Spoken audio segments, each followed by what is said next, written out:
दोस्तों, आज की यह वीडियो हमारी खास वीडियो कक्षा 10 के विद्यार्थियों के लिए है। अगर आज आपने इस वीडियो को देख लिया तो आपके 13 नंबर बोर्ड एग्जाम 2025 में जो क्वेश्चन आने वाला है उसमें 13 नंबर फिक्स हो जाएगा।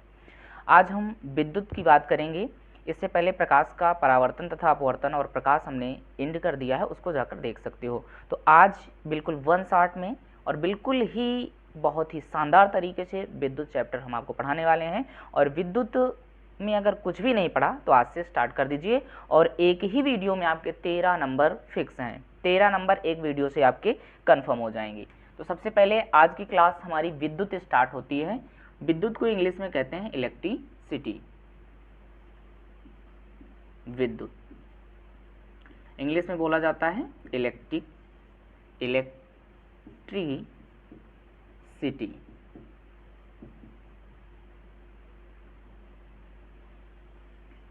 इलेक्ट्रिसिटी स्टार्ट करते हैं। इलेक्ट्रिसिटी स्टार्ट करने से पहले यानी कि विद्युत शुरू करने से पहले हम आपको बता दें कि वीडियो में आप अंत तक बने रहिएगा। अगर आप 2025 बोर्ड एग्जाम का हिस्सा हैं और 2025 में आने वाले साइंस का पेपर हाई स्कूल के स्टूडेंट्स हो और साइंस का एग्जाम देने जा रहे हो तो ये टॉपिक आपके लिए बहुत इंपॉर्टेंट हो जाएगी। और ये टॉपिक बिल्कुल जितने इंपॉर्टेंट टॉपिक्स हैं इसमें हम सिर्फ आज वही इंपॉर्टेंट टॉपिक्स की बात करेंगे, अदरवाइज इसमें नेक्स्ट और एक्स्ट्रा पार्ट नहीं ऐड करेंगे। तो आज हम देखते हैं सबसे पहले सर्वप्रथम विद्युत। देखिए, विद्युत स्टार्ट किया जाता है तो विद्युत है क्या, सर्वप्रथम हम यही देखते हैं। विद्युत क्या है? एक प्रकार की ऊर्जा है जो पूरे ब्रह्मांड में व्याप्त है। विद्युत क्या है? एक प्रकार की ऊर्जा है। यहाँ पर अगर हम आप लिखें कि विद्युत, तो बताओ बच्चों विद्युत क्या है?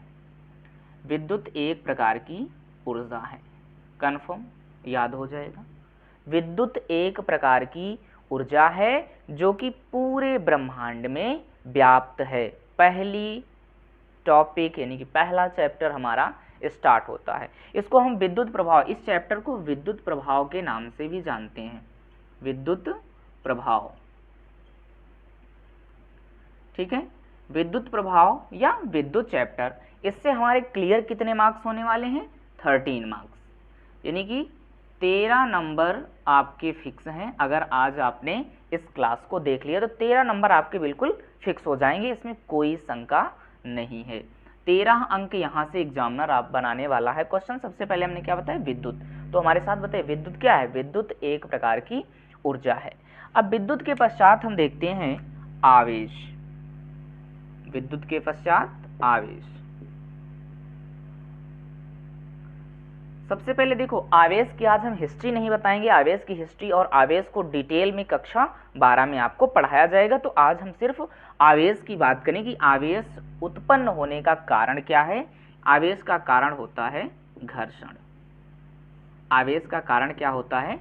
घर्षण। जब किन्हीं दो पदार्थ को आपस में रगड़ा जाता है, आपस में रब्ड किया जाता है, तो उससे जो ऊर्जा उत्पन्न होती है वही क्या होता है? आवेश होता है। कभी हाथ को आपस में रब्ड करते हैं या दो हम मार्कर को आपस में रब्ड करेंगे तो क्या होगा? किसी एक पदार्थ दूसरे पदार्थ को आकर्षित या प्रतिकर्षित करने का इसमें एक भौतिक गुण उत्पन्न हो जाएगा, उसे ही आवेश कहते हैं। सिंपल सी परिभाषा क्या है कि जब किन्हीं दो पदार्थ को आपस में घर्षण कराया जाता है, ठीक है, जब किन्हीं दो पदार्थ को आपस में घर्षण कराया जाता है तो किन्हीं एक पदार्थ के इलेक्ट्रॉन अपनी कक्षा को त्याग कर, यानी बाह्य ऊर्जा प्राप्त कर अपनी कक्षा को त्याग कर दूसरे पदार्थ की कक्षा में चले जाते हैं। तो जो पदार्थ इलेक्ट्रॉन को त्याग रहे हैं वो क्या होते हैं? धनात्मक आवेश, और जो ग्रहण कर रहे हैं वहां पर ऋणात्मक आवेश हो जाता है। ठीक है, तो आवेश का कारण क्या है? घर्षण। ठीक है, इसकी डेफिनेशन ये नहीं है कि घर्षण इसकी डेफिनेशन होगी। डेफिनेशन क्या है कि किसी भी पदार्थ का वह भौतिक गुण, किसी भी पदार्थ का वह भौतिक गुण, वह भौतिक गुण जिसके कारण पदार्थ विद्युतमय हो जाता है। पदार्थ विद्युतमय हो जाता है, आवेश कहलाता है। ठीक, किसी भी पदार्थ का वह भौतिक गुण जिसके कारण पदार्थ विद्युतमय हो जाता है वह गुण आवेश कहलाता है। आवेश कहलाता है। इसका मात्रक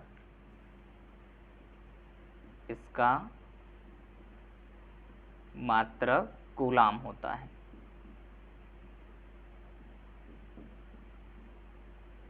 इसका मात्रक क्या होता है? कूलाम होता है। किसी भी पदार्थ का वह भौतिक गुण जिसके कारण वह पदार्थ विद्युतमय हो जाए या कंपन की स्थिति में हो जाए वही गुण पदार्थ का आवेश कहलाता है, या वही गुण ही आवेश कहलाता है। आवेश दो प्रकार के होते हैं, एक होता है धनात्मक आवेश,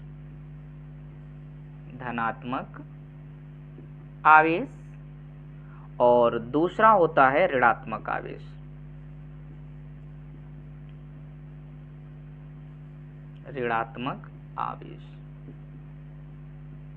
ठीक है, आवेश दो प्रकार के होते हैं, धनात्मक आवेश और ऋणात्मक आवेश। अब धनात्मक आवेश कौन से आवेश होते हैं, ऋणात्मक आवेश कौन से आवेश होते हैं, यहाँ आपको पढ़ने की जरूरत नहीं है। यहाँ सिर्फ हम दो प्रकार के आवेश, धनात्मक आवेश और ऋणात्मक आवेश को पढ़ते हैं। ठीक है, यानी कहने का मतलब आवेश क्या होता है? आवेश किसी भी पदार्थ का वह भौतिक गुण है जिसके कारण वह पदार्थ विद्युतमय हो जाता है या कंपन की स्थिति में हो जाता है, आवेश कहलाता है। ठीक है, आवेश दो प्रकार के होते हैं, एक धनात्मक आवेश होता है, एक ऋणात्मक आवेश होता है। ठीक है, या अब इसके बाद विद्युत पढ़ रहे हैं तो हम इसमें एक इंपॉर्टेंट टॉपिक धारा, किसकी बात कर लें? धारा क्या होता है? धारा यानी कि करंट, इंग्लिश में इसको हम क्या बोलते हैं? करंट। करंट क्या होता है साथियों? कि आवेश प्रवाह की दर को धारा कहते हैं। इसको हम किससे प्रदर्शित करते हैं? I से। I बराबर क्या होता है? Q/T। Q क्या है? आवेश है, और T क्या है? समय है। I बराबर क्या होता है? Q/T। तो आवेश प्रवाह की दर को क्या कहा जाता है? धारा कहा जाता है। आवेश प्रवाह की दर को धारा कहते हैं। ठीक है, आवेश प्रवाह की दर को धारा कहते हैं। यहाँ पर लिख भी देते हैं, आवेश प्रवाह की दर को धारा कहते हैं। आवेश प्रवाह की दर को धारा कहते हैं।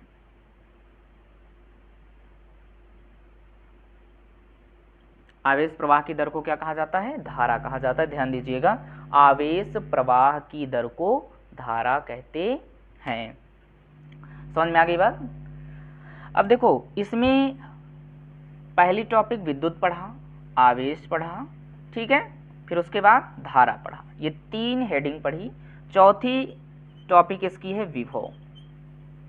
क्या है? विभव, पोटेंशियल, इंग्लिश में बोलते हैं पोटेंशियल। ठीक है, तो विभव क्या होता है? बहुत जल्दी, बहुत थोड़े समय में, बहुत कम समय में हम आपको बताने का प्रयास करते हैं कि विभव क्या होता है।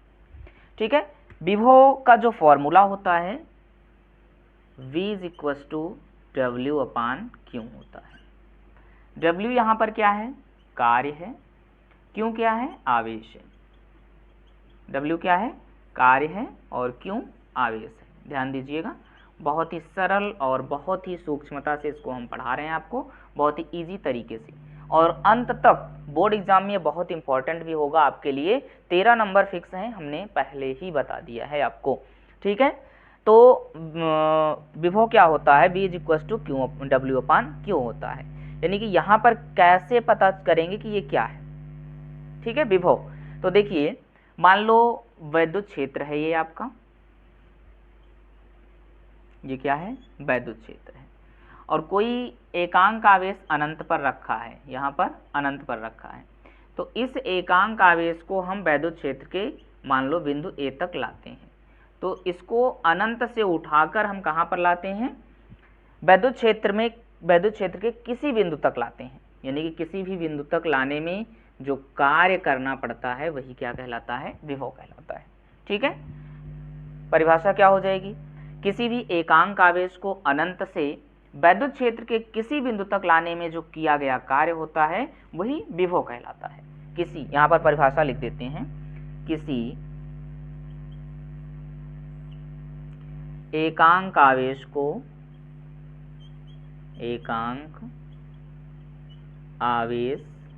को अनंत से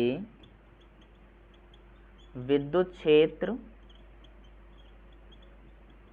के किसी बिंदु पर लाने में किया गया कार्य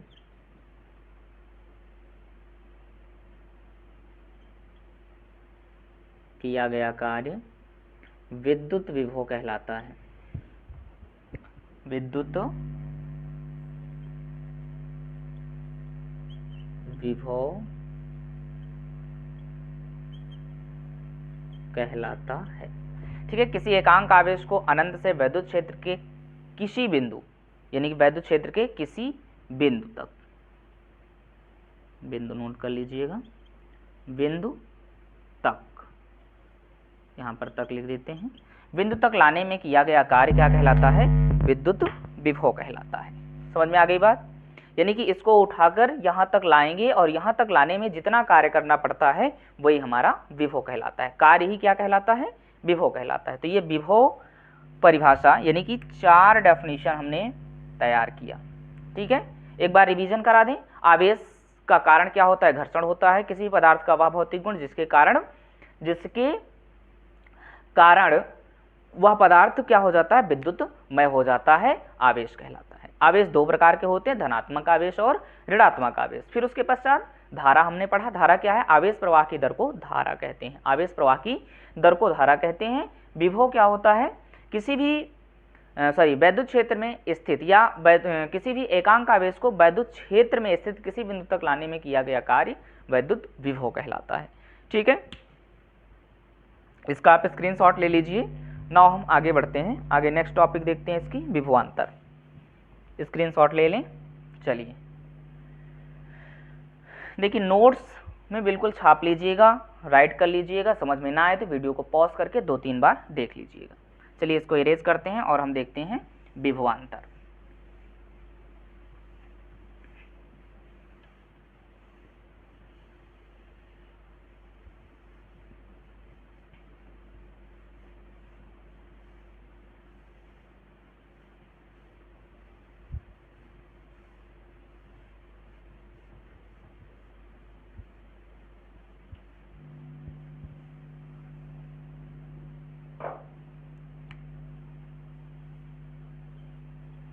विभवांतर, चलिए देखते हैं विभवांतर क्या होता है। अभी क्या था कि अनंत से उठाकर, यानी कि इसका भी फॉर्मूला क्या होता है? V = W/Q ही होता है। विभव का मात्रक क्या होता है? वोल्ट होता है, याद रखिएगा। विभव का मात्रक वोल्ट होता है। अब क्या है? ये मान लो हमारे पास एक वैद्युत क्षेत्र है। ठीक है, वैद्युत क्षेत्र में मान लो कोई भी एकांक आवेश यहाँ पर रखा हुआ है बिंदु A पर, और इसको हमें कहाँ पर ले जाना है? बिंदु B पर। यानी कि किसी भी आवेश को वैद्युत क्षेत्र में स्थित एक बिंदु से दूसरे बिंदु तक ले जाने में किया गया कार्य क्या कहलाता है? वैद्युत विभवांतर कहलाता है। यानी कि यहाँ पर देखेंगे क्या होती है इसकी परिभाषा? किसी एकांक आवेश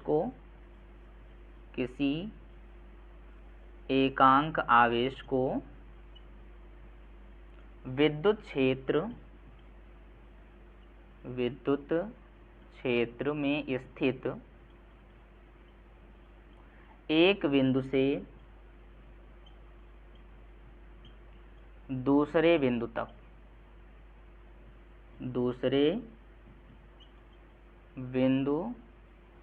तक ले जाने में किया गया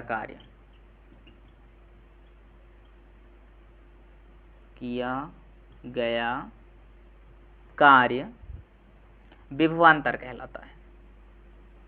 विभवांतर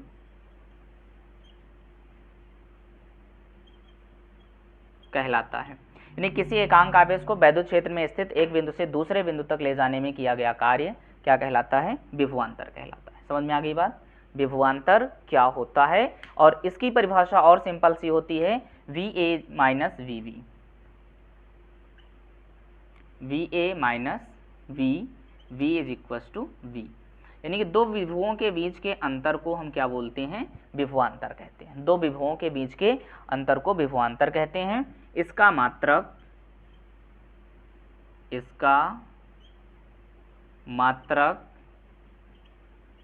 वोल्ट होता है। इसका मात्रक क्या होता है? वोल्ट होता है। किसी एकांक आवेश को वैद्युत क्षेत्र में स्थित एक बिंदु से दूसरे बिंदु तक ले जाने में किया गया कार्य क्या कहलाता है? विभवांतर कहलाता है, और इसका मात्रक क्या होता है? वोल्ट होता है। समझ में आ गई बात? विभवांतर हमने पढ़ा। अब इसके पश्चात, विभवांतर के पश्चात हम थोड़ा सा विद्युत क्षेत्र पढ़ लेते हैं। विद्युत क्षेत्र क्या होता है? ठीक है, विद्युत क्षेत्र, फिर हम आगे बढ़ते हैं। विद्युत क्षेत्र, विद्युत क्षेत्र, इलेक्ट्रिक फील्ड इंग्लिश में कहते हैं। क्लास 12th में डिटेल में पढ़ोगे, अभी यहाँ पर नॉर्मली हम पढ़ लेते हैं। ठीक है, विद्युत क्षेत्र, मान लो ये एक हमारे पास आवेश था। किसी भी आवेश के चारों ओर का वह क्षेत्र जहाँ तक विद्युत अपना प्रभाव छोड़ता है वो क्या, वह क्षेत्र ही क्या कहलाता है? विद्युत क्षेत्र कहलाता है। यानी कि ये आवेश अपने चारों तरफ जहाँ तक ये अपना प्रभाव डालेगा वो क्षेत्र क्या होगा? इसका वैद्युत क्षेत्र कहलाएगा। ठीक है, किसी भी आवेश के चारों ओर का वह क्षेत्र जहां तक वैद्युत अपना प्रभाव छोड़ता है वह क्षेत्र क्या कहलाता है? विद्युत क्षेत्र कहलाता है। बहुत सिंपल सी सरल सी डेफिनेशन हो गई। अब इसके पश्चात हम ओम का नियम देखते हैं। इसको इरेज करते हैं और ओम का नियम देखते हैं। सबसे इंपॉर्टेंट टॉपिक और सबसे मोस्ट इंपॉर्टेंट टॉपिक आपके लिए होने वाली है ओम का नियम। चलिए इसको इरेज करते हैं। और एक प्रकार से ये क्लास 12th की फाउंडेशन क्लास भी है। अगर क्लास 12th में फिजिक्स पढ़ना है तो, नहीं तो ऑल साइड पढ़ना है तो ये छोड़ सकते हो। लेकिन हाई स्कूल में कमांड अच्छा करना है, इसके लिए ये चैप्टर बहुत इंपॉर्टेंट है। 13 मार्क्स इससे आपके एक ही चैप्टर से क्लियर हो जाएंगे। ठीक है, 13 नंबर क्लियर हो रहे हैं इससे, यहाँ पर लिखा है ना 13 नंबर। अब हम देखते हैं ओम का नियम।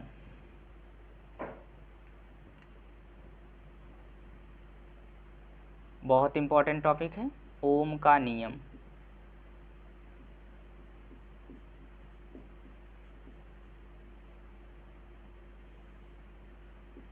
ओम का नियम, तो चलिए देखते हैं ओम्स लॉ क्या होता है, यानी कि इसको हम क्या बोलते हैं? Ohm's law. ओम्स लॉ सबसे पहले हम एक सर्किट के थ्रू आपको समझाने का प्रयास करेंगे। कोई ये चालक तार है, एक चालक तार हमारे पास हो गया, सिरा ए है और ये सिरा बी है। इसमें हम एक क्या कर दें? एक कुंजी लगा देते हैं। ठीक है, और एक बैटरी लगा दिए।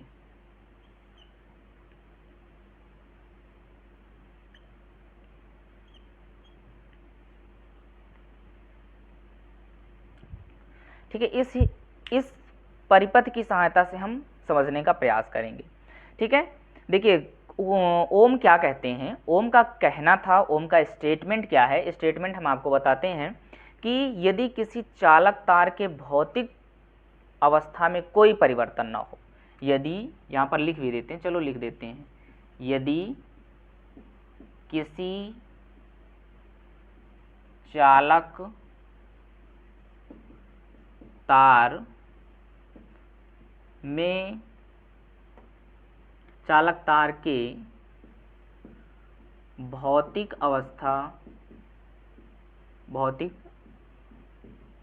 अवस्था में कोई परिवर्तन ना हो, कोई परिवर्तन ना हो तो कोई परिवर्तन ना हो तो उन सिरों के बीच उत्पन्न विभवांतर तो चालक के दोनों सिरों के बीच उत्पन्न विभवांतर चालक में प्रवाहित धारा के अनुक्रमानुपाती होता है। अनुक्रमानुपाती होता है, अनुक्रमानुपाती कहो या समानुपाती कहो, ठीक है। अर्थात यहां से देखिएगा क्या हो जाएगा, अर्थात क्या लिख सकते हैं, V प्रोपोर्शनल टू I, क्या लिखेंगे, V प्रोपोर्शनल टू I, और V इज इक्वल टू क्या हो जाएगा, RI, जहां R क्या है, प्रतिरोध है, R क्या है, प्रतिरोध है। R इज इक्वल टू यहाँ पर क्या हो जाएगा, V upon I, R is equal to क्या हो जाएगा, V अपान I, ये प्रतिरोध हो गया। प्रतिरोध का मात्रक, इसका मात्रक क्या होता है, ओम होता है। ओम से नहीं दिया इसलिए इसका मात्रक ओम होता है, और ये ग्रीक भाषा का ओमेगा है, ठीक है। तो ये हो गया हमारा ओम का नियम। ओम के नियम के लिए ग्राफ भी बनाया जाता है, ग्राफ भी समझाते हैं आपको। सबसे पहले ये हम समझते हैं क्या है, जो अभी स्टेटमेंट हमने कहा, यदि किसी चालक तार के भौतिक अवस्था में कोई परिवर्तन, यानी कि ताप, दाब और आयतन में कोई परिवर्तन ना हो, तो उस चालक तार में दोनों सिरों के बीच उत्पन्न विभवांतर उस चालक तार में प्रवाहित धारा I, मान लो इसमें प्रवाहित धारा क्या है, I है, प्रवाहित धारा I के क्या होता है, अनुक्रमानुपाती होता है। अर्थात B proportional to I, V is equal to क्या हो जाएगा, RI हो जाएगा, जहां R क्या है, प्रतिरोध है, R बराबर V अपान I हो जाएगा। अब देखो ये तो हमारा ओम का नियम था। अब यहीं पर पूछेगा एक ओम की परिभाषा दीजिए, एक ओम की परिभाषा दीजिए। चलिए एक ओम की परिभाषा, एक ओम की परिभाषा बोर्ड एग्जाम में आ जाएगा, ओम को परिभाषित कीजिए।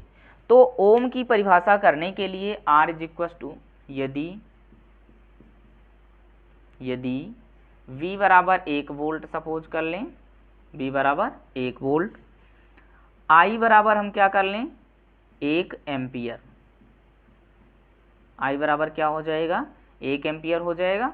तो R बराबर क्या हो जाएगा, यहाँ पर देखो मान पुटअप कर देंगे, V 1 और ये 1, यानी कि 1 अपान 1 बराबर 1 वोल्ट, 1 ओम हो जाएगा।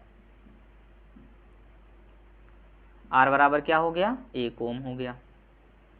अब देखो यहां से परिभाषा कैसे बनाएंगे एक ओम की, यदि किसी चालक तार, ठीक है, यदि किसी चालक तार में 1 एम्पियर धारा प्रवाहित करने के लिए 1 वोल्ट की आवश्यकता होती है, यदि किसी चालक तार में 1 एम्पियर धारा प्रवाहित करने के लिए 1 वोल्ट की आवश्यकता होती है, तो उस चालक का प्रतिरोध 1 ओम के बराबर होता है, 1 ओम के बराबर होता है। यदि किसी चालक तार, फिर से एक बार सुनिए, यदि किसी चालक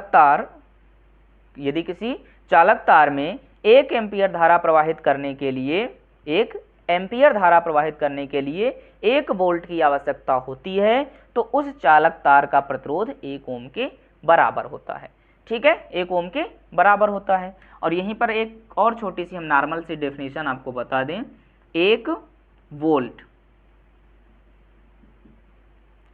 वोल्ट की परिभाषा, 1 वोल्ट के लिए हम क्या जानते हैं, V इज इक्वल टू क्या होता है, I R, V बराबर क्या होता है, I R होता है या RI होता है।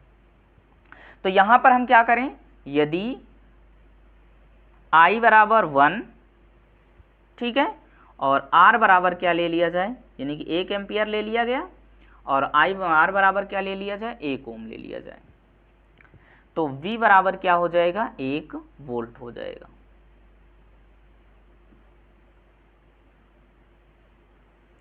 अब यहां पर क्या है, यदि किसी चालक तार में प्रवाहित धारा 1 एम्पियर हो तथा उसका प्रतिरोध 1 ओम हो, ठीक है, यदि किसी चालक तार में प्रवाहित धारा 1 एम्पियर हो और उसका प्रतिरोध 1 ओम हो तो उस चालक तार में उत्पन्न विभवांतर 1 वोल्ट के बराबर होगा।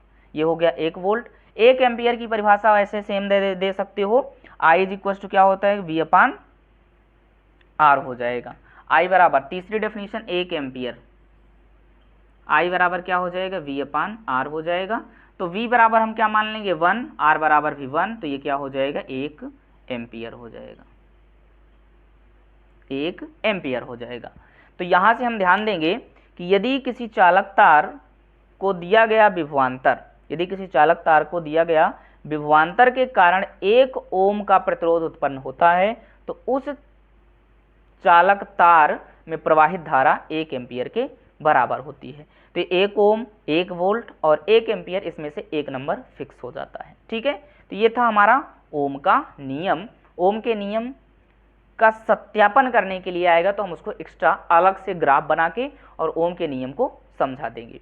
तो चलिए इसको हम अब इरेज करते हैं और इसके आगे की कहानी को हम पढ़ते हैं। अच्छा, यहाँ पर क्वेश्चन कैसे पूछा जाएगा, क्वेश्चन पूछा जाएगा कि 1 ओम की परिभाषा दीजिए। अच्छा, 1 ओम की परिभाषा दीजिए, या पूछेगा ओम का नियम क्या है, ओम का नियम क्या है, परिपथ बनाकर सचित्र वर्णन कीजिए। तो ऐसे परिपथ बनाएंगे, सचित्र वर्णन करेंगे और उसकी परिभाषा लिखेंगे।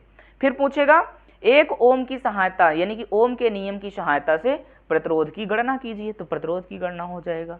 अब इसके पश्चात पूछेगा तथा प्रतिरोध को प्रभावित करने वाले कारक बताइए। तो चलिए इसका स्क्रीनशॉट ले लीजिए और हम प्रतिरोध को प्रभावित करने वाले कारक पढ़ते हैं। स्क्रीनशॉट ले लीजिए। चलिए अब हम देखेंगे प्रतिरोध को प्रभावित करने वाले कारक। बहुत ही आसान तरीके से, इजी तरीके से प्रतिरोध को किस प्रकार से प्रभावित किया जाता है, उनके कारकों को हम पढ़ेंगे। प्रतिरोध को प्रभावित करने वाले कारक।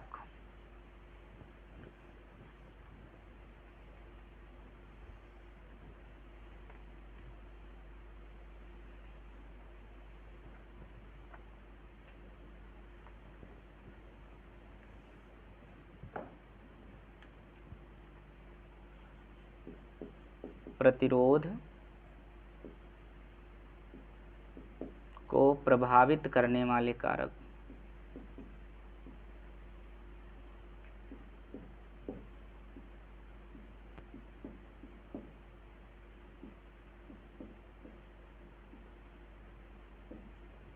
प्रतिरोध को प्रभावित करने वाले कारक हम देखते हैं। सबसे पहले देखो हम कुछ इक्वेशन के थ्रू हम समझा देते हैं प्रतिरोध को प्रभावित करने वाला कारक। सबसे पहले इसको हम R से प्रदर्शित करते हैं, R प्रोपोर्शनल टू क्या होता है L। ठीक है, पहला ये हो गया। दूसरा R प्रोपोर्शनल टू 1/A। तीसरा R proportional to R proportional to T हो जाएगा। ये इक्वेशन नंबर 3 कर दिए। तो क्या है कि सबसे पहली बात, पहला है कि लंबाई बढ़ाने पर, यहां पर लिख लोगे। ठीक है, लंबाई बढ़ाने पर प्रतिरोध बढ़ता है, लंबाई बढ़ाने पर प्रतिरोध बढ़ जाता है। लंबाई बढ़ाने पर क्या होता है, प्रतिरोध बढ़ जाता है। और चालक तार का अनुप्रस्थ काट के क्षेत्रफल, यानी कि तार की मोटाई बढ़ाने पर प्रतिरोध घट जाता है। तार की मोटाई बढ़ाने पर प्रतिरोध घट जाता है और ताप बढ़ाने पर प्रतिरोध बढ़ता है। R समानुपाती L है और R समानुपाती T है। R समानुपाती L का मतलब, समानुपाती का मतलब L बढ़ाएंगे तो R बढ़ेगा, T बढ़ाएंगे तो R बढ़ेगा। T फॉर टेम्परेचर, टाइम मत समझ लीजिएगा। ठीक है तो यहां से हमारे पास क्या हो जाएगा, R प्रोपोर्शनल टू L और R inter proportional to 1/A और R प्रोपोर्शनल टू T हो जाएगा। तो यह है प्रतिरोध को प्रभावित करने वाले कारक। अब हम यहीं से देखते हैं विशिष्ट प्रतिरोध। क्या देखते हैं, विशिष्ट प्रतिरोध। विशिष्ट प्रतिरोध, बच्चा लोग देखेंगे विशिष्ट प्रतिरोध क्या होता है। इसको हम प्रतिरोधकता भी कहते हैं। क्या बोलते हैं, प्रतिरोधकता। विशिष्ट प्रतिरोध या चालकता कह सकते हो, चालकता या प्रतिरोधकता, प्रतिरोधकता कहा जाता है। विशिष्ट प्रतिरोध याद रखो बस, विशिष्ट प्रतिरोध। अब विशिष्ट प्रतिरोध में क्या करें, समीकरण 1 और 2 से, समीकरण 1 और 2 से, समीकरण 1 और 2 से, समीकरण 1 और 2 को जब हम मिलाएंगे तो क्या हो जाएगा, R प्रोपोर्शनल टू L, ठीक है, इंटू 1/A हो जाएगा। तो इसको हम क्या लिखेंगे, R प्रोपोर्शनल टू L/A, ठीक है। और यहाँ से हम क्या करेंगे, R इक्वल टू, इक्वल का साइन जब लगाएंगे तो एक नियतांक आ जाएगा रो, रो L/A, ठीक है। और रो को हम इधर ट्रांसफर कर लें, इसको हम क्या लिख सकते हैं, R बराबर रो L/A, और रो को इसको इधर ट्रांसफर कर दें तो रो बराबर हमारे पास क्या हो जाएगा, RA/L, RA/L। यही क्या हो जाएगा, प्रतिरोधकता हो जाएगा। अब प्रतिरोधकता के लिए परिभाषा हम बनाते हैं, यदि L बराबर क्या हो जाए, 1 हो जाए, A बराबर क्या हो जाए, 1 हो जाए, तो रो बराबर क्या हो जाएगा, R, रो बराबर क्या हो जाएगा, R हो जाएगा। समझ में आई बात। किसी भी अनुप्रस्थ, एकांक अनुप्रस्थ काट के क्षेत्रफल, यानी कि एकांक अनुप्रस्थ काट के क्षेत्रफल को एकांक लंबाई, यानी कि किसी भी एकांक लंबाई वाले अनुप्रस्थ काट के क्षेत्रफल के प्रतिरोध को क्या कहते हैं, विशिष्ट प्रतिरोध कहते हैं। यहाँ पर लिख लेंगे एकांक अनुप्रस्थ, एकांक अनुप्रस्थ काट की लंबाई, लंबाई वाले, एकांक अनुप्रस्थ काट की लंबाई वाले, एकांक अनुप्रस्थ काट की लंबाई वाले, लंबाई क्षेत्रफल वाले, लंबाई क्षेत्रफल वाले तार, तार का प्रतिरोध विशिष्ट प्रतिरोध कहलाता है, विशिष्ट प्रतिरोध कहलाता है। इसका मात्रक, इसका मात्रक ओम मीटर होता है, ओम मीटर होता है। तो विशिष्ट प्रतिरोधकता का मात्रक क्या होता है, ओम मीटर होता है। अब इसके पश्चात हम देखते हैं शक्ति के बारे में, यहीं पर हम शक्ति आपको समझा देते हैं। शक्ति यानी कि इंग्लिश में क्या बोलेंगे, पावर, पावर ऑफ इलेक्ट्रिसिटी। अब इसके पश्चात देखिए पावर ऑफ इलेक्ट्रिसिटी जो होता है वो क्या होता है, कहाँ से कैसे हमें प्राप्त होगा, ये ध्यान दीजिएगा। पावर ऑफ इलेक्ट्रिसिटी में हम यहाँ पर देखेंगे कि क्या होता है, इस P से प्रदर्शित करते हैं, P = W/Q होता है, सॉरी W/T होता है। बात समझ में आ रही। तो यहाँ पर यदि हम क्या करें, शक्ति क्या होती है, कार्य करने की दर, ठीक है, कार्य करने की दर को, कार्य करने की दर को शक्ति कहते हैं, शक्ति कहते हैं। कार्य करने की दर को क्या कहा जाता है, शक्ति कहा जाता है। तो ये हो गया शक्ति की परिभाषा, ठीक है। यदि ध्यान दीजिएगा, यदि T = 1 हो जाए, 1 सेकेंड हो जाए, तो P बराबर क्या हो जाएगा, W हो जाएगा। अच्छा, कार्य का जो मात्रक होता है, इसका मात्रक क्या होता है, इसका मात्रक वाट होता है, वाट होता है, ठीक है। कार्य करने की दर को शक्ति कहते हैं और इसका मात्रक वाट होता है। यदि T बराबर 1 हो जाए तो P बराबर क्या हो जाएगा, W बचेगा। यानी कि इस कारण, इसलिए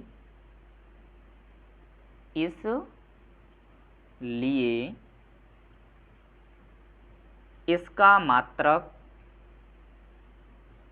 जूल होता है, जूल होता है। इस कारण से इसका मात्रक क्या हो जाता है, जूल हो जाता है। कार्य करने की दर को शक्ति कहते हैं और इसका मात्रक वाट होता है। यदि टी इकाई समय इकाई हो जाए तो शक्ति क्या होती है, कार्य के बराबर हो जाती है, इसलिए कार्य का मात्रक जूल होता है, इसलिए इसका मात्रक जूल होता है, जूल हो जाएगा। ठीक है। अब देखो, यदि अर्थात हम जानते हैं इसको कई रूपों में चेंज किया जाता है, जैसे धारा के रूप में बताओ, विभव के रूप में बताओ, ठीक है, शक्ति।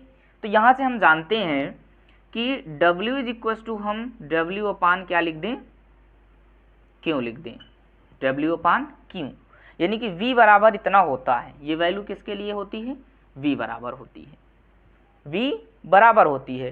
तो W अपान क्यों किसके बराबर है, V के बराबर है। तो यहां पर हम क्या लिख सकते हैं, इसको क्यों के टर्म में W is equal to VIT क्या लिखा जा सकता है, W is equal to VIT, और W की वैल्यू यहां पर देखा जाए तो क्या है, P इज इक्वल टू क्या मिला है, W अपान T, और W को देखा जाए तो यहां पर क्या हो जाएगा, PT, W का मान रख दिया जाएगा बराबर VIT हो जाएगा, VIT, और P बराबर यहाँ से क्या हो जाएगा, VIT अपान T हो जाएगा। T से T कैंसिल हो जाएगा तो क्या बचेगा हमारे पास, ध्यान दीजिएगा, P बराबर VI। बहुत इंपॉर्टेंट फॉर्मूला है ये हमारा शक्ति ज्ञात करने का। ओम के नियम से इसको हम प्रतिरोध में भी चेंज कर सकते हैं। ओम का नियम देखें,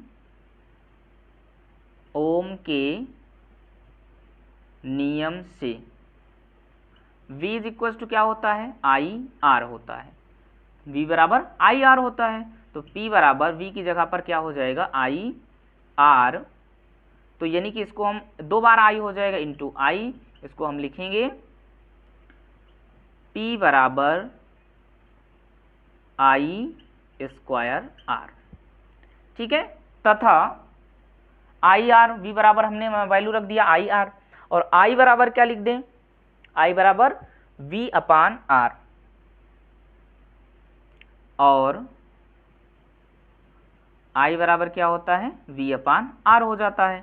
तो यहां से P बराबर क्या हो जाएगा, P बराबर यदि हम देखेंगे तो V स्क्वायर अपान R हो जाएगा, V स्क्वायर अपान R। एक वैल्यू ये निकल कर आ गई, एक वैल्यू ये निकल कर आ गई, I के पद में, I और R के पदों में, V और R के पदों में, V और I के पदों में, ये शक्ति है। ठीक है, शक्ति हमने निकाला, शक्ति का मात्रक वाट होता है और इसका मात्रक जूल भी होता है। जूल कब होता है, जब समय एकांक हो जाए। इकाई समय के लिए क्या होता है, P बराबर W हो जाता है, अर्थात शक्ति का मात्रक जूल भी हो जाता है। तो इसको नोट, इसका स्क्रीनशॉट ले लीजिए, फिर हम आगे बढ़ते हैं। स्क्रीनशॉट ले लिया। चलिए इसके पश्चात हम देखते हैं फ्यूज तार। क्या देखते हैं, फ्यूज तार।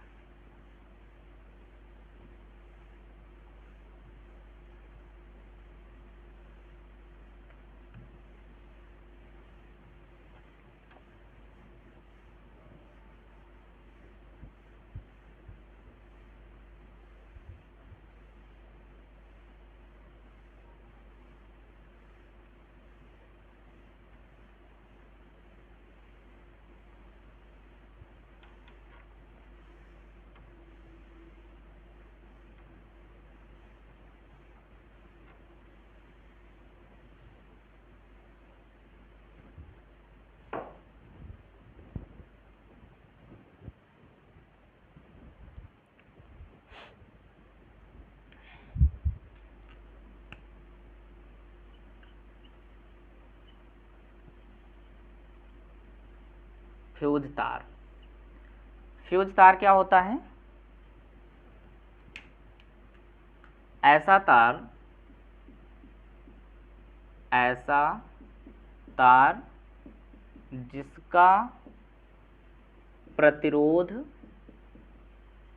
उच्च हो। क्या हो, उच्च हो। पहला पॉइंट तो ये है, जिसका प्रतिरोध उच्च हो। दूसरा, ऐसा तार जिसका प्रतिरोध निम्न हो, जिसका प्रतिरोध क्या हो, निम्न हो। ठीक है, ऐसा तार जिसका प्रतिरोध उच्च हो और ऐसा तार जिसका प्रतिरोध निम्न हो क्या कहलाता है, फ्यूज तार कहलाता है। क्वेश्चन पूछेगा फ्यूज तार क्या है और फ्यूज तार का हमारे घरेलू परपथ में क्या उपयोग है। ठीक है, तो घरेलू परपथ में हम क्या करते हैं कि वोल्टता से लो वोल्टता, अचानक लो वोल्टता बढ़ जाने से फ्यूज तार लगाने से क्या होता है, सुरक्षित हो जाता है डिवाइस हमारा।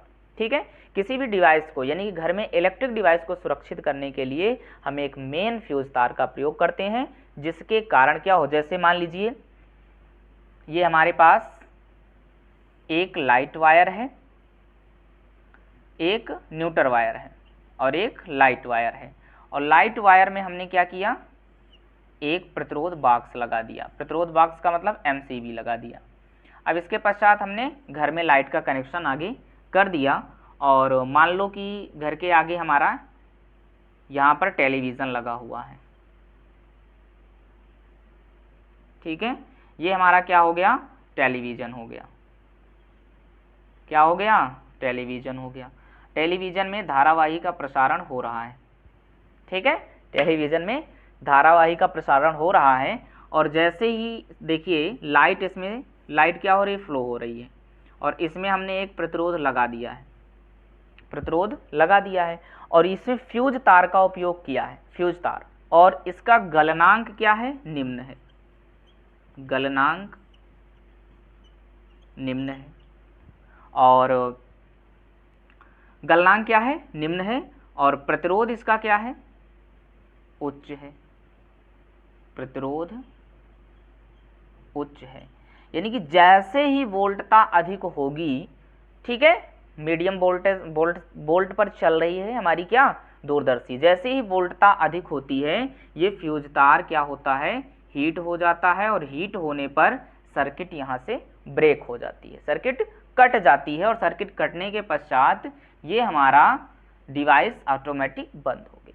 ठीक है, डिवाइस ऑटोमेटिक आगे करंट नहीं जा पाएगा, जिसके कारण ये सुरक्षित बच जाएगा। अगर यही फ्यूज तार नहीं लगा होगा तो ये डिवाइस को तुरंत क्या करेगा, इफेक्ट डाल देगा। यानी कि इलेक्ट्रिक यंत्रों को बचाने के लिए हम घर में फ्यूज तार का प्रयोग करते हैं और ये हमारा घरेलू परिपथ हो गया। घरेलू परिपथ बनाकर कहता है इसका वर्णन कीजिए, तो ऐसे ही घरेलू परिपथ बनाना है और लिखना है कि उच्च प्रतिरोध और निम्न गलनांक वाले तार को हम फ्यूज तार कहते हैं और इसका उपयोग हम किस लिए करते हैं, अपने घरों में इलेक्ट्रिक यंत्रों को बचाने के लिए, यानी कि डिवाइस को बचाने के लिए, सेफ रखने के लिए हम फ्यूज तार का प्रयोग करते हैं। तो चलो ये फ्यूज तार हो गया। अब लास्ट इसकी टॉपिक हम देखेंगे, बहुत इंपॉर्टेंट टॉपिक है, वो है प्रतिरोधों का सम्मोहन। क्या है, प्रतिरोधों का सम्मोहन या प्रतिरोधों का संयोजन। बहुत इंपॉर्टेंट टॉपिक है, इसमें से हर बार क्वेश्चंस आए हैं, इस बार भी आने के चांसेस हैं। तो हम क्या देखेंगे, प्रतिरोध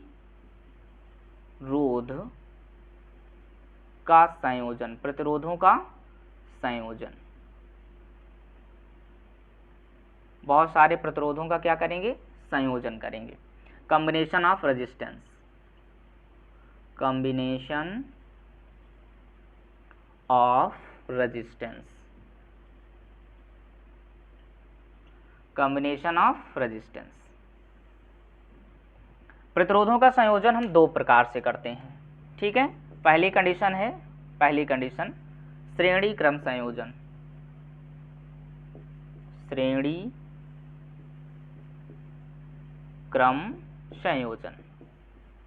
देखिए ध्यान से, इंग्लिश में बोलेंगे पैरेलल कॉम्बिनेशन, सॉरी क्या बोलेंगे, सीरीज कॉम्बिनेशन, सीरीज कॉम्बिनेशन यानी कि श्रेणी क्रम संयोजन। सीरीज कॉम्बिनेशन में क्या होता है, ध्यान दीजिएगा। अब हम प्रतिरोध लेंगे, एक लाइन से जोड़ देंगे, क्या करेंगे, एक लाइन से जोड़ देंगे।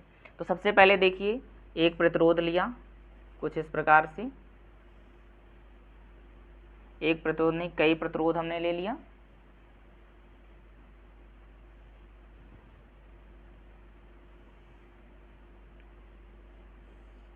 एक कुंजी का इस्तेमाल किया, एक इसमें हमने बैटरी लगा दिया,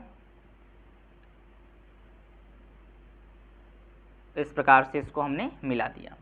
तो चलिए देखिए यहाँ पर ध्यान से कि जैसे ही हमने क्या किया, इस बैटरी जोड़ दिया और इस पर हमने ऑन किया, तो इसका प्रतिरोध R1 है, इसका प्रतिरोध R2 है, इसका प्रतिरोध R3 है। तो इसमें क्या होता है, धारा I प्रवाहित होने लगती है। तो धारा I जब प्रवाहित होगी तो सभी के लिए धारा क्या होगी, समान होगी। पूरे परिपथ में धारा समान रूप से प्रवाहित होगी, ठीक है। और इसका विभवांतर V1 है, V2 है और ये V3 हो जाएगा। ये परिपथ बन गया। अब परिपथ में क्या है कि नियत क्या है, ऐसा संयोजन, प्रतिरोधों का ऐसा संयोजन जिसमें धारा नियत हो। क्या नियत हो, धारा नियत हो। ये पॉइंट याद रखेंगे बस। ऐसा संयोजन, प्रतिरोधों का ऐसा संयोजन जिसमें धारा नियत हो, वो क्या कहलाएगा, श्रेणी क्रम संयोजन कहलाएगा। अर्थात कुल धारा, परिपथ में प्रवाहित कुल धारा, परिपथ में प्रवाहित कुल धारा, परिपथ में प्रवाहित कुल धारा कितना हो जाएगी, ध्यान दीजिएगा। परिपथ में प्रवाहित कुल धारा I is equal to I1 plus I2 plus I3, equation number first suppose कर लेंगे परिपथ में प्रवाहित कुल धारा के लिए। अब यहाँ से देखिए परिपथ में प्रवाहित ये कुल धारा हो गई, और यहाँ पर हम देखेंगे ओम का नियम, I का मान, I1 का मान, I2 का मान, I3 का मान, यहाँ पर लिखेंगे ओम के नियम से। ओम के नियम से, ओम का नियम यहाँ पर लगाएंगे तो हमारे पास क्या हो जाएगा, I इज इक्वल टू क्या हो जाएगा, I is equal to V R, I is equal to ये होगा वी आर। इसमें क्या नियत है, धारा नियत है, और जब धारा नियत है तो हम धारा को I1 I2 में नहीं कन्वर्ट करेंगे, ठीक है। परिपथ में प्रवाहित, परिपथ में उत्पन्न कुल क्या होगा, प्रतिरोध होगा। इसमें क्या हो जाएगा, धारा नियत हो जाएगा। तो हम क्या लिखेंगे, परिपथ, परिपथ में प्रवाहित, सॉरी परिपथ में उत्पन्न, परिपथ में उत्पन्न कुल प्रतिरोध, सॉरी कुल विभवांतर, विभवांतर क्या हो जाएगा, इसको हम क्या लिखेंगे, V is equal to V1 plus V2 plus V3, ये लिखा जाएगा। अब यहाँ से देखें ओम के नियम से, ओम के नियम से V इज इक्वल टू क्या हो जाएगा, IR हो जाएगा। V1 is equal to IR1 हो जाएगा। V2 is equal to IR2 हो जाएगा। V3 is equal to IR3 हो जाएगा। अब यहाँ पर देखो V1, V1, V2, V3, यहाँ पर लिखेंगे V कामा V1 कामा V2 कामा V3 का मान समीकरण 1 में रखने पर, बच्चा इसमें एक में हम रख देंगे इन सभी का मान, तो हमारे पास क्या हो जाएगा, ध्यान दीजिएगा, V की जगह पर IR, V की जगह पर IR, V1 की जगह पर IR1, V2 की जगह पर IR2, V3 की जगह पर IR3। पूरे परिपथ में यहाँ पर IR है, हम I कॉमन कर लेंगे तो क्या बचेगा, R1 plus R2 plus R3, I से I कैंसिल, तो R बराबर R1 plus R2 plus R3 हो जाएगा। और यही हमारा क्या हो जाएगा, तुल्य प्रतिरोध, यानी कि यही परिपथ में प्रवाहित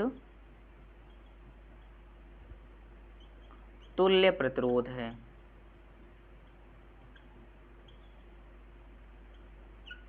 तुल्य प्रतिरोध है, यही परिपथ में प्रवाहित क्या हो जाएगा, तुल्य प्रतिरोध हो जाएगा। तो प्रतिरोधों का संयोजन हमने एक देखा, कौन सा, श्रेणी क्रम संयोजन। अब इसके बाद पश्चात हम समांतर क्रम संयोजन देखते हैं। इसका स्क्रीनशॉट ले लीजिए। चलिए इसका स्क्रीनशॉट ले लीजिए। ले लिया? चलो, समांतर क्रम संयोजन। अगला संयोजन है हमारे पास समांतर क्रम संयोजन।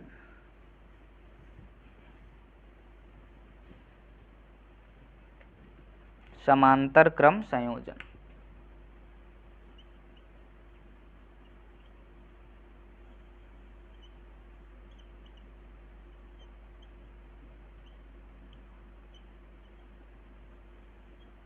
इंग्लिश में बोलेंगे पैरेलल कॉम्बिनेशन।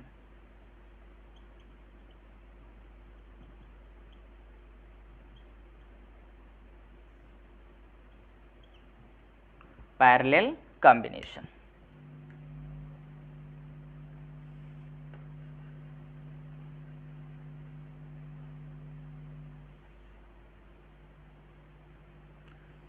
यानी कि प्रतिरोधों को अब हम क्या जोड़ेंगे? समांतर क्रम में।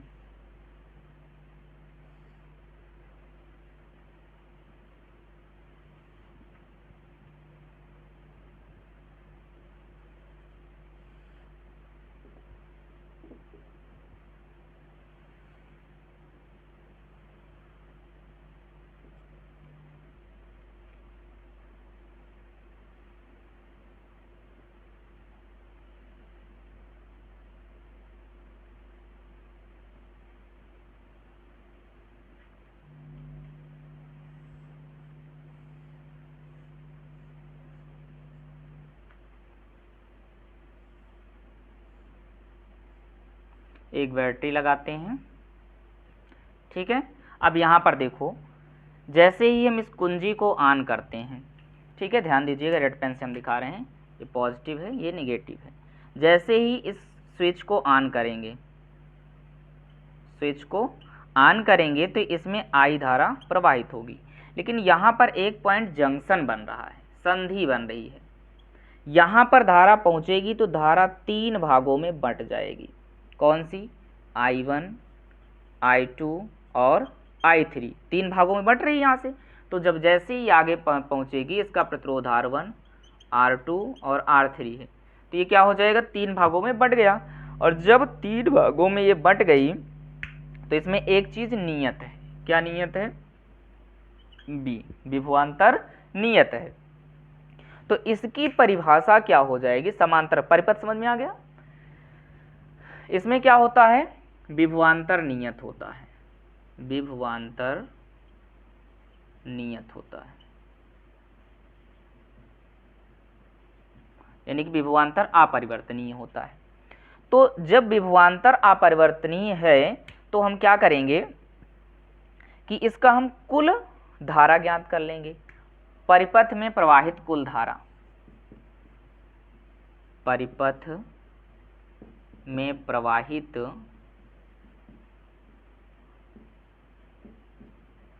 कुल धारा, कुल धारा यानी कि हम क्या देखेंगे?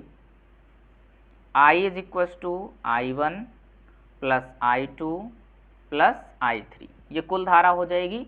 इसको हम समीकरण 1 सपोज कर लेंगे, ठीक है। कुल धारा मिल गई। ओम के नियम से, ओम के नियम से, ओम का नियम जब हम लगाएंगे तो हमारे पास क्या हो जाएगा? I is equal to V upon R, I1 is equal to V upon R1, I2 is equal to V upon R2, I3 is equal to V upon R3, ये हो जाएगा। अब यहीं से हम क्या करेंगे? I1, I2 यानी कि I, I1, I2, I3 के मान को समीकरण